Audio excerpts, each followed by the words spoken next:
All right, Shalom. This is Brother Gabar, the Lions Den Camp, located here in Jacksonville, Florida. And first and foremost, before I hop into this lesson, I'm going to give all praises to the Most High in the true Paleo-Hebrew names and in the Paleo-Hebrew tongue. So, Kal Halayim, La Yahweh, Bahashim, Yahushua, Bahashim, Ha, Rakah, Kodash, Ma'amaf. Double honors to the apostles and elders of GMS. Double honors to my elder as well, Aharawan. And Shalom to you, brothers and sisters, pushing and keeping this truth and faith and this sincerity into the end, man. All right.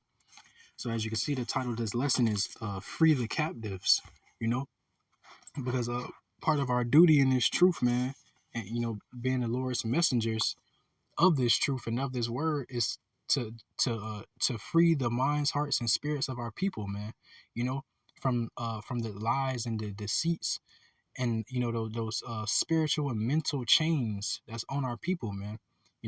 Part of our job is, through this truth, through shining this light, is to free our people from those chains, man. Those bonds, man. That's on the minds, hearts, and spirits of our people, man. Basically, like, man, freeing the prisoners of war, man. Because this is spiritual warfare, and 2/3 of our people have become, prisoners of war, man. Held in bondage and chains up under these false gods and false philosophies and false doctrines and these wicked mindsets and ways of viewing things, man. And so on and so forth.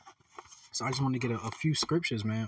On this point. So this is a book of Baruch, chapter 2. I'm gonna start at verse 30, and it says, "For I knew that they would not hear me, because it is a stiff-necked people," right?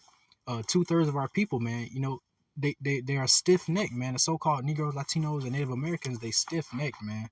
So when its truth is ringing out, they don't hear it, man, because they're a stiff-necked people, man, a prideful people, a people destroyed for a lack of knowledge, man. Primarily because they follow after Esau, man.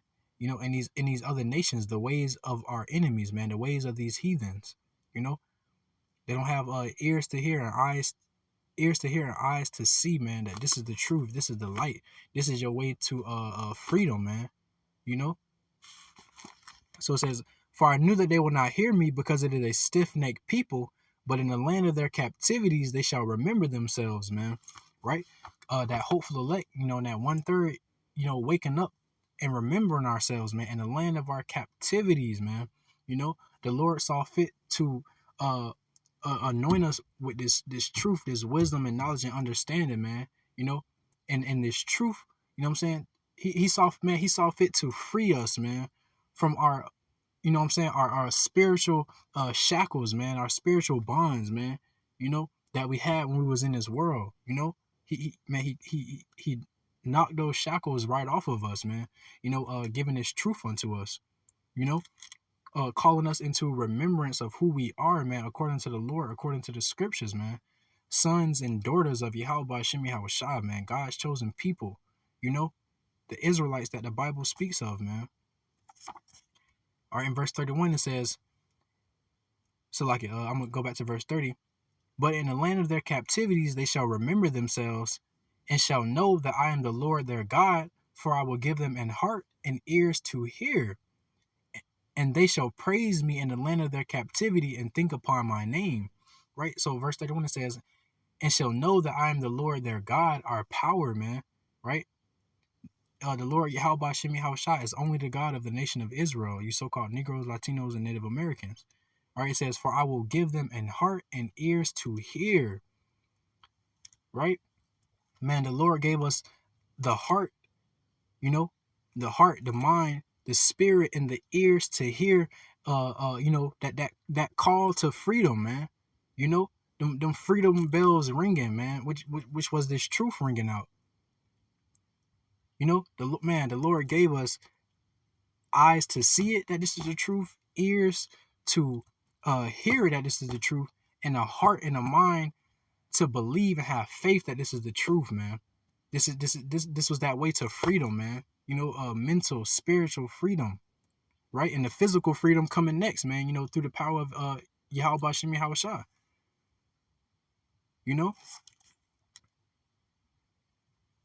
Man, and it's verse 32, and it says, and they shall praise me in the land of their captivity and think upon my name, man.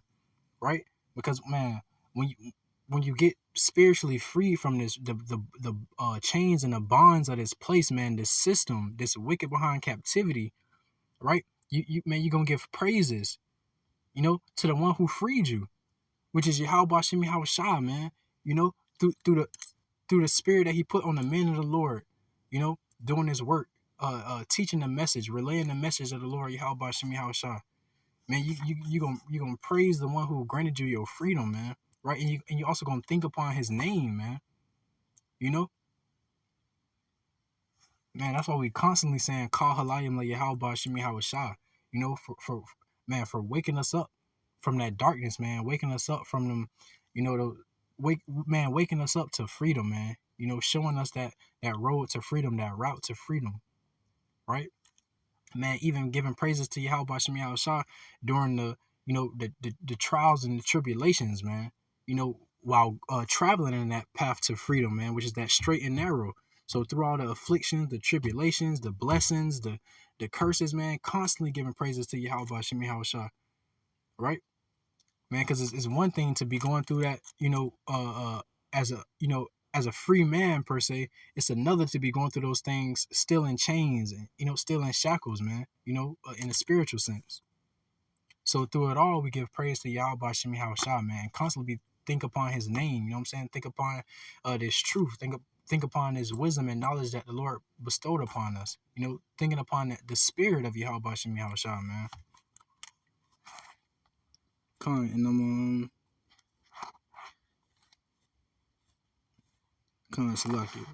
Next precept coming out of the book of Matthew, chapter 5 and verse 16.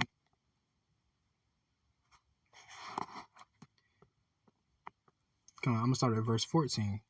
So this book of Matthew, chapter 5 and 14, it says, ye are the light of the world. A city that is set on a hill cannot be hid, right? Neither do men light a candle and put it under a bushel, but on a candlestick, and it giveth light unto all that are in the house. Let your light so shine before men that they may see your good works and glorify your Father which is in heaven, man. Right? So it says, ye are the light of the world.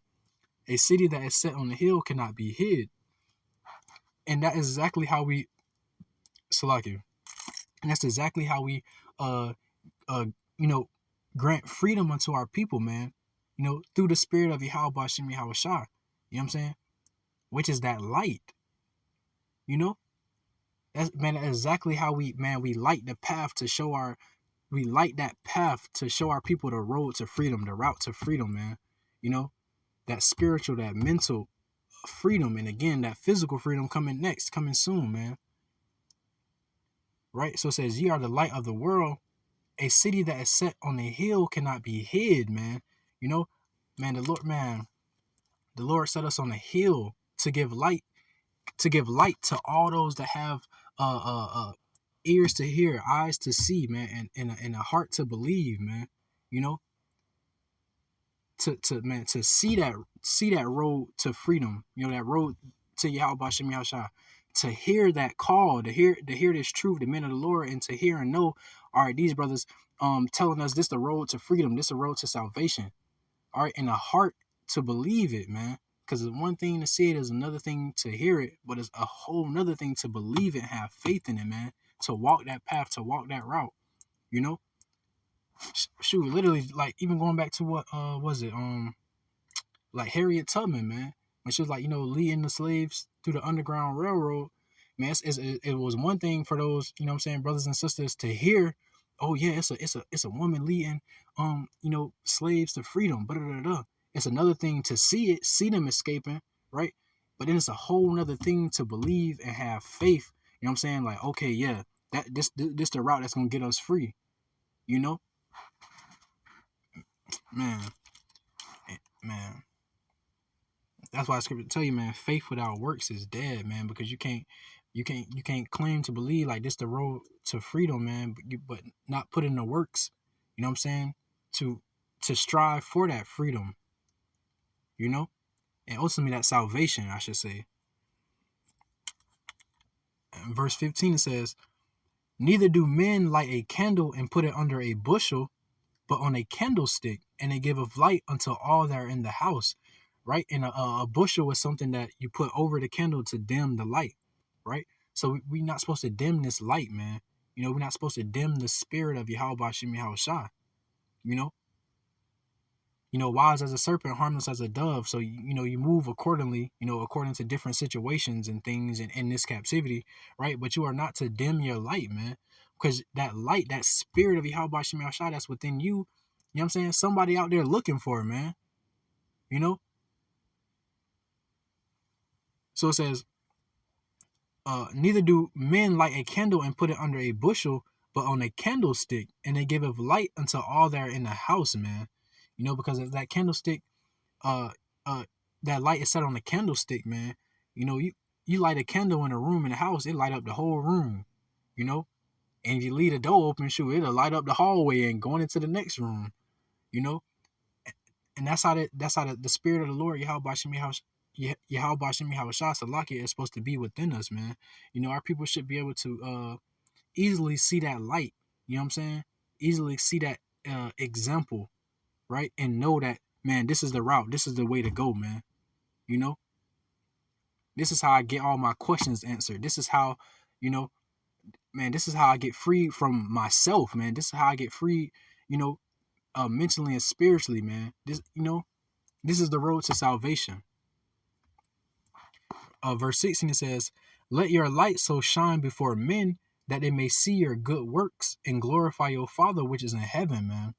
Right? So exactly, we're supposed to let our light, that spirit of Yahweh Bashim Yahushua shine before men. Shine before men that they may see your good works. You know what I'm saying? Seeing that, this is the way, this is the path, seeing all the works that we put in for the Lord Yahweh Bashim Yahushua, seeing our faith and our diligence, right? See your good works and glorify your Father which is in heaven, man. And that's ultimately that's ultimately it. Bringing our people back to the remembrance of who we are, who our Lord is, who we are. But ultimately to give that glory and those praises unto Yahweh Bashim Yahushua, man.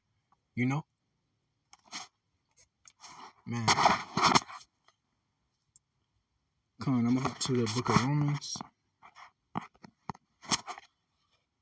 10 and 14.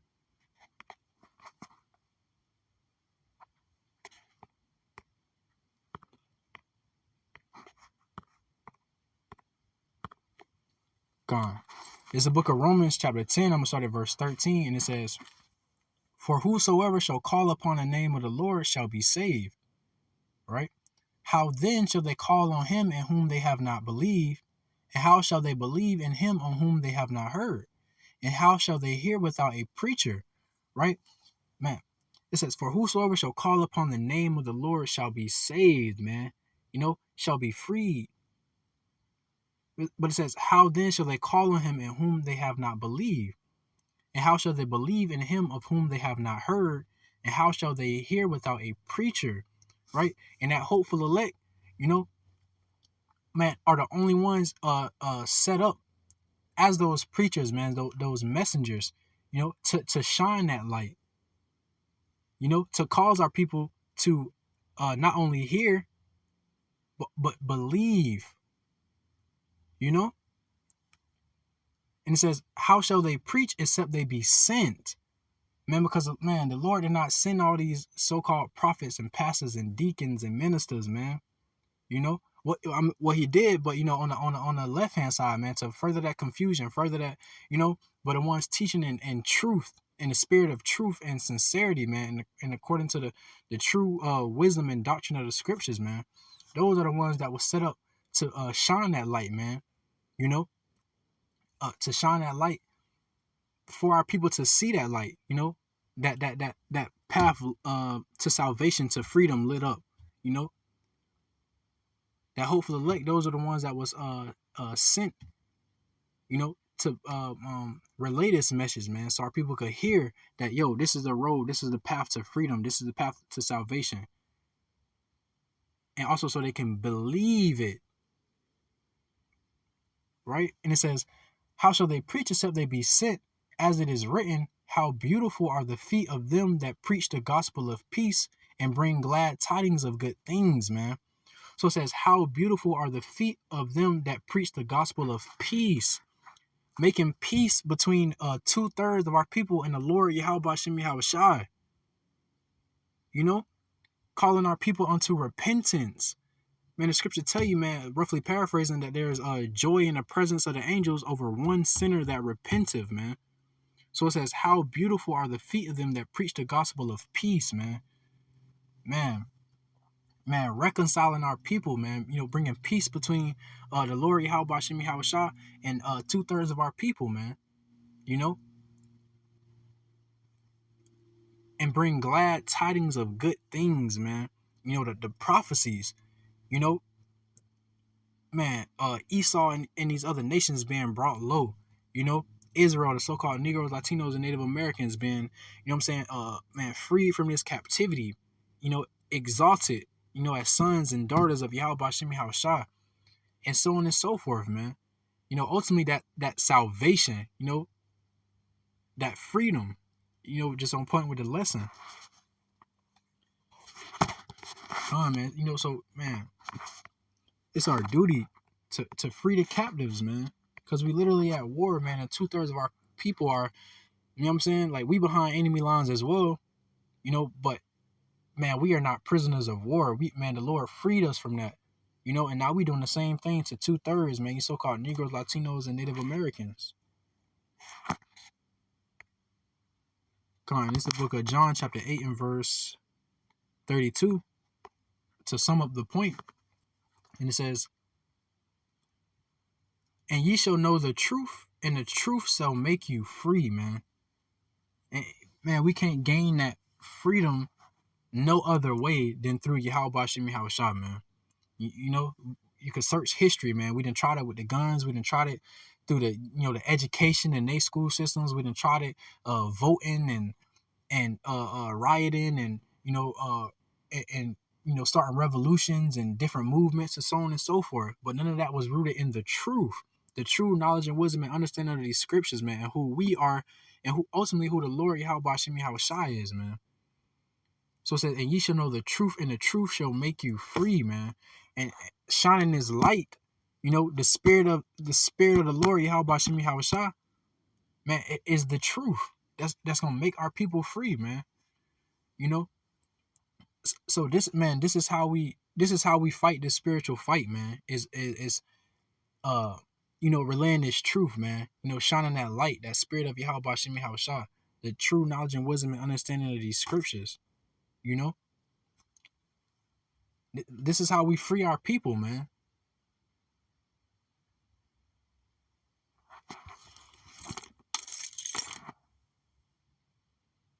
Man, I want to say it was a what was that? Birth of a Nation? I believe it was the Nat Turner movie.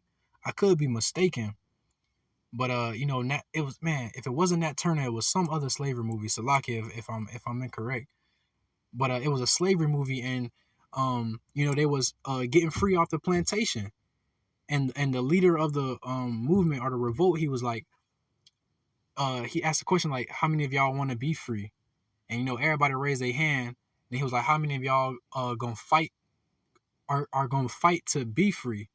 And only like half or a third of the people raised their hand, you know. And I just say that to say, man, not all of our people want to be free from this captivity, man. Not all of our people want to be free from the mental and spiritual shackles, man. And that's exactly why this truth is not for everybody. Is not for the whole nation of Israel.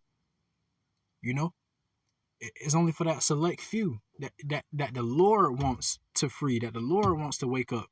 You know, and man, and that's part of our duty, man. Waking up and freeing the captives who are seeking that freedom, man, you know, and marking the ones who don't, man.